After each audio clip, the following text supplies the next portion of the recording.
Let's bring in NTSB Chair Jennifer Homendy. Thank you so much for being here.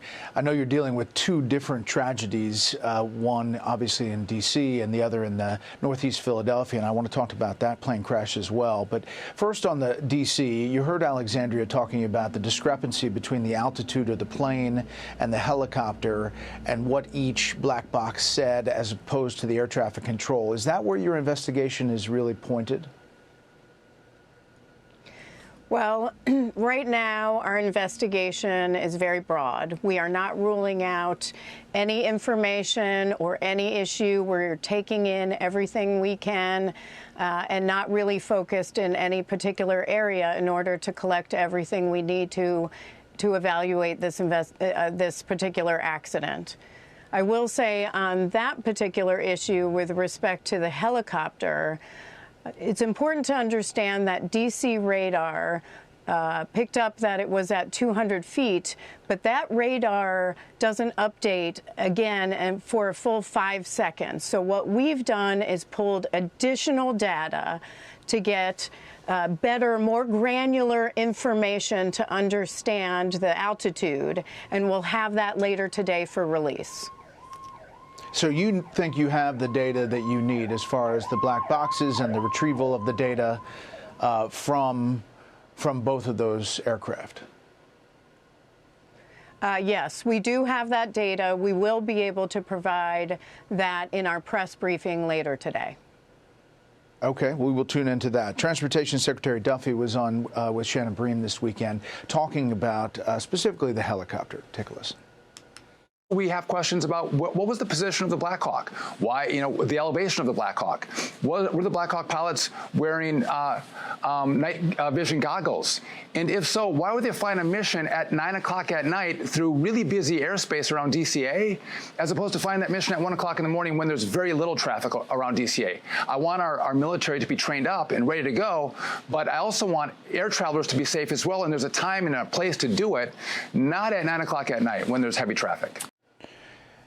So your investigation is looking at a lot of things. Will one of the things be a recommendation about how military missions fly around that area specifically?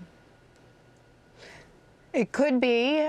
Fortunately, the Secretary took action, immediate action, which is a part of all of our investigations. We include the DOT and the FAA. So he took immediate action to close off the airspace to that traffic for now and for an extended period of time while we conduct our investigation. It could be a recommendation that we do issue. We don't wait till the end of our investigations to issue those urgent recommendations. We can issue an urgent safety recommendation at any time, and it could include military traffic around DCA or any other major airport. It's rare to have two tragedies happening, another plane crash in Northeast Philadelphia, and one in which it seemed like a catastrophic failure soon after takeoff with that medical flight. This is a Philly resident on the ground. Just take a listen real quick. I was going to fly next month to go to Ohio to visit my cousin, and now I don't think I'm going to do that because I'm terrified.